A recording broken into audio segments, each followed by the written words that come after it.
আল্লাহ আমি এত স্পেশাল ভাবে এই রাতটি দিয়েছি, এই রাতটি যদি কেউ আমল করে আল্লাহ পাক করতে আমি তার আমল নামা একটু নেব আল্লাহ কদর আমল করলেন যে পরিমাণ সওয়াব ওই পরিমাণ সওয়াব করে দিব। সুবহান।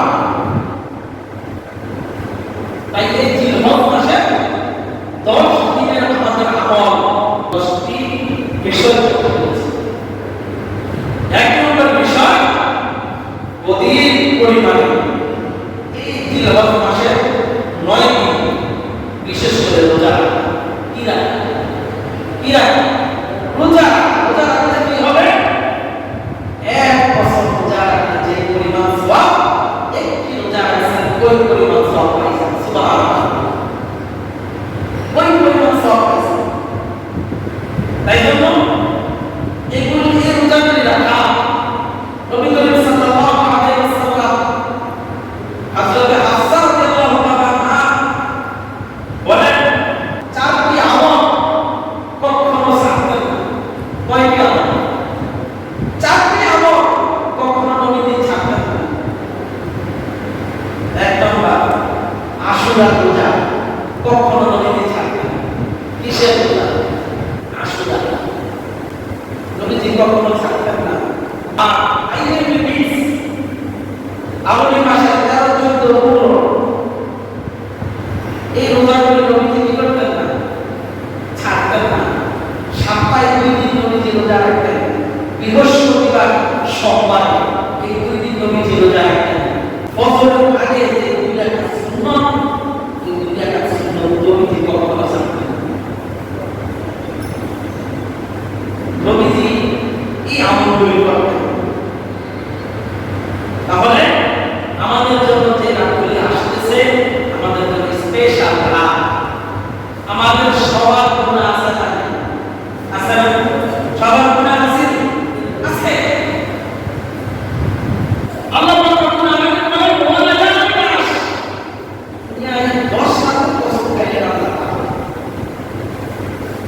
কিতাবের ভিতরে আসছে বড় ব্যক্তি নবী জিলহজ মাসের চাঁদ দেখলো।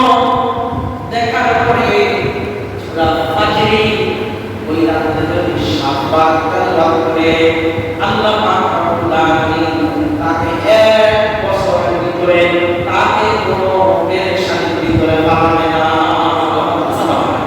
ওই বছর সূরা ফাজরে যদি জিলহজ মাসের চাঁদ দেখছেন রাইতে আয়েশা সূরা ফাজর, এটা কোরআনের 99 নম্বর সূরা 30 নম্বর পারা 13 নম্বর পৃষ্ঠায় সূরা ফাজর। এটা যদি কেউ পড়ে জিলহজ মাসের চাঁদ উঠছে, ওঠার পরে সেই সূরাটা কয়বার? 7 বার। কয়বার? 7 বার বলতো ওই বছরের ভিতরে তাকে কোনো পেরেশানির ভিতরে পড়াবেন না। না কোনো খাবারে, না কোনো টেনশনে, না কোনো বিপদে, না কোনো রিজিকে, না কোনো সমস্যা। আল্লাহ তাআলা কোনো বিপদে পাবেন না। সুবহানাল্লাহ। ওই বছরের ভিতরে যদি মারা যায় বলেন তো কবরের পেরেশানি আছে? আসেনি? আল্লাহ তাআলা কবরের পেরেশানি থেকে আল্লাহ তাআলা তাকে হেফাজত করবেন। সুবহানাল্লাহ। দামি সূরা পড়ুন। তাহলে আমরা বুঝতে পারলাম 1 নম্বর আমল অধিক পরিমাণে রোজা রাখা। জিলহজ মাসের 9 দিন রোজা রাখা যদি সম্ভব। এটা কিন্তু নফল। এই রোজাগুলি নফল। এই রোজাগুলির ভিতরে বেশি পরিমাণে কি রাখা? যারা কুরবানি দিব অথবা কুরবানি নাও দিব, জিলহজ মাসের চাঁদ দেখছেন, আপনার হাতের লোক, মায়ের লোক, গো, অবাঞ্ছিত লোক, এগুলি চুল, শেখ হওয়া, এগুলি থেকে বিরত থাকা। কি থাকে? যা দরকার সব দিক থেকে লোক, হাতের লোক,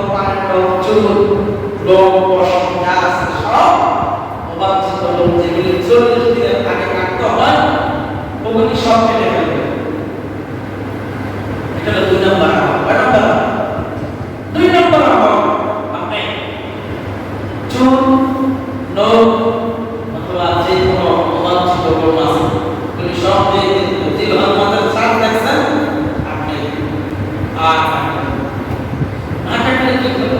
আল্লাহ তাআলা বলেন, বান্দা খুশি হইয়া তোমাকে এক কুরবানির সওয়াব দান করব। সুবহানাল্লাহ। যারা কুরবানি দেয় তারা বলে, যারা কুরবানি দেয় না সম্পদ নাই তারাও কাটবে না।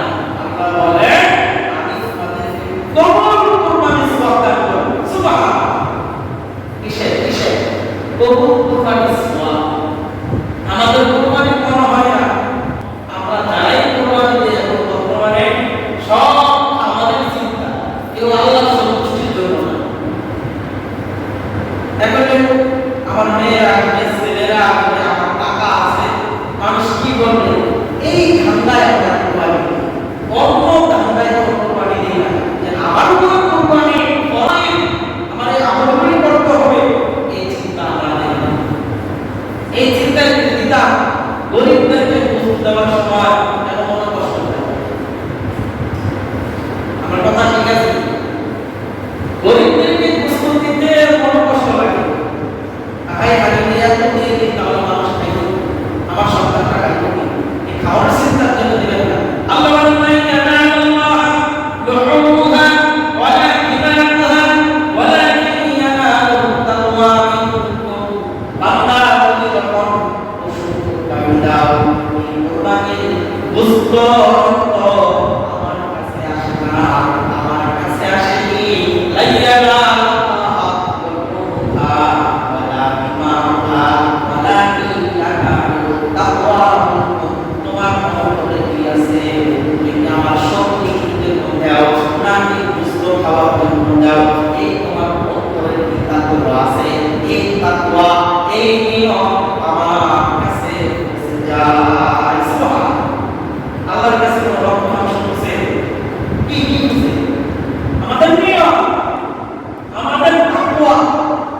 আমরা কি আল্লাহর সন্তুষ্টির জন্য দেই, না মানুষকে দেখার জন্য দেই, না কষ্ট পাওয়ার জন্য দেই? এটা দুনিয়ার কেউ যদি না বুঝে করি যে আল্লাহ আমাকে আপনাকে সৃষ্টি করেছে, আল্লাহ সব দেখেন।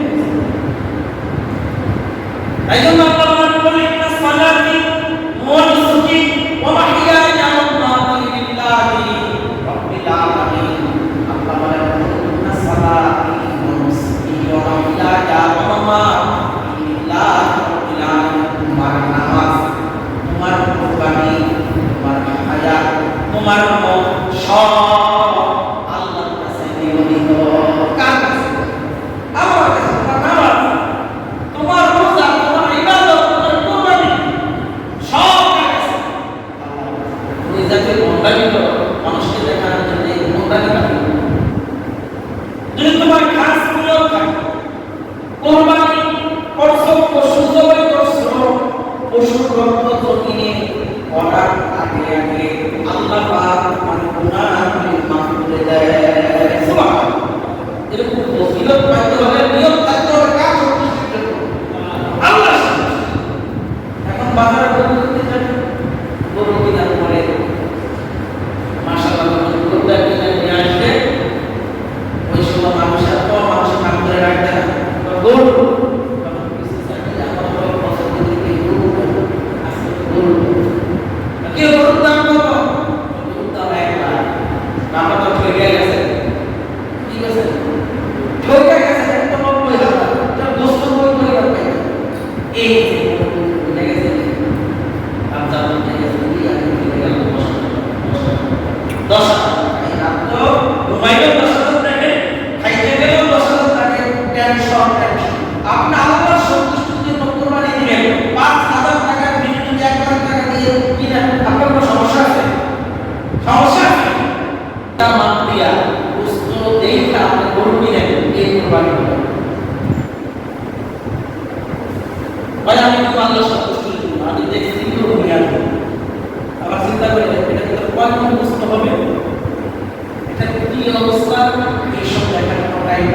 সুস্থ সবল করে দিবেন এবং এটা যদি এক কেজিও সুস্থ হয় অথবা সুস্থ নাও হয়, 1 লক্ষ টাকা দাম আপনি আল্লাহর সন্তুষ্টির জন্য দিবেন। আপনার কোনো আফসোস আছে?